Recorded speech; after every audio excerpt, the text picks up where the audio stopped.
നമ്മൾ നേരത്തെ കണ്ട ഒരു തോട്ടത്തിൽ നിന്ന് ഇങ്ങനെ വളരെ ഈ മഞ്ഞും മഴയൊക്കെ കൊണ്ട് കഷ്ടപ്പെട്ട് ഇത് പിടിച്ച് പറിച്ച് ചാക്കിലൊക്കെ കെട്ടി ഇതിനെ ഫാക്ടറിയിലേക്ക് എത്തിക്കും. വളരെ തുച്ഛമായ ശമ്പളമുള്ളവർക്ക് കിട്ടുന്നത്. അപ്പൊ ഈ തേയില നമ്മൾ വാങ്ങി പിടിക്കുമ്പോൾ നമുക്ക് അതിന്റെ ഒരു കഷ്ടപ്പാട് അറിയില്ല. ഒരുപാട് കഷ്ടപ്പെട്ട് കാട്ടിന്റെ ഉള്ളിലൂടെയൊക്കെ പോയി തോട്ടത്തിലൊക്കെ ഒരുപാട് ഇഴജന്തുക്കളൊക്കെ കാണും. കഷ്ടപ്പാടാണ് നമ്മൾ കുടിക്കുന്ന ചായ. അല്ലേ?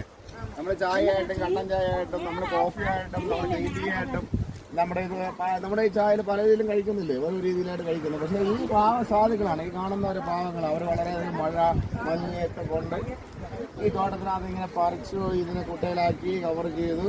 ഇത് വളരെ വിഷമിച്ച് അവർ തുച്ഛമായ വേതനത്തിന് ഫാറ്റിലേക്ക് എനിക്ക് പൊടിച്ച് കെട്ടി വരുമ്പോഴാണ് നമ്മളിത് ചായ കുടിക്കുന്നത്. അപ്പോൾ ഇതൊക്കെ നമ്മളെ ദൈവങ്ങളെ പോവുകയാണ്. കാരണം ഇവർ പണിയെടുക്കുന്നതുകൊണ്ട് നമ്മൾ ടീ കുടിക്കുന്നത്.